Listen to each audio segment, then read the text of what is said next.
nous avons avec nous depuis Sydney Martine Joly. Alors Martine Joly est implantée en Australie. Martine Joly, vous êtes expert comptable de formation et vous êtes également, vous avez la particularité d'exercer vos métiers tant dans la comptabilité française qu'australienne.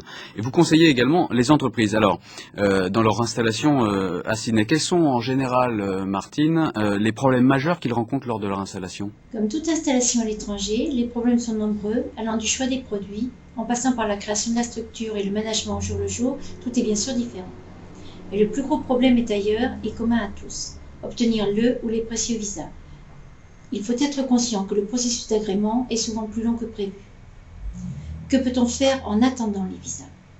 Une des solutions privilégiées par notre cabinet est de créer l'équivalent d'une SARL locale, détenue à 100% par la structure française, avec un directeur opérationnel français, et d'y ajouter une représentation de direction locale, de façon à rendre votre entreprise australienne de plein droit.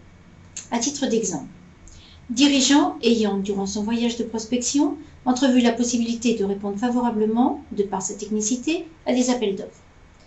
Nous avons organisé, en liaison avec un avocat, la constitution et l'enregistrement en 48 heures, procédé aussitôt à l'enregistrement fiscal, ouvert un compte en banque et fait souscrire à l'entreprise une assurance responsabilité civile.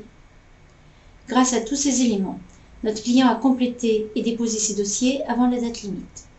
Il est alors reparti en France et n'est revenu en Australie que 6 mois plus tard pour s'installer définitivement avec locaux, personnel technique et comme point de départ des marchés acquis et même les premiers acomptes reçus.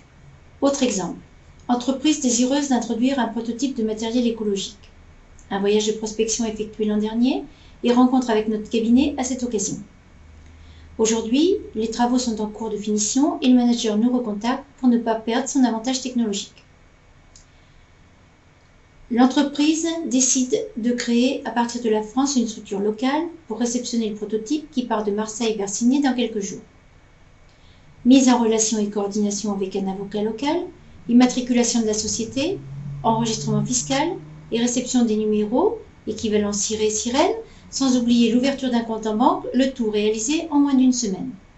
Résultat, l'entreprise est donc prête pour les opérations de dédouanement avant que le bateau n'arrive en vue des côtes australiennes.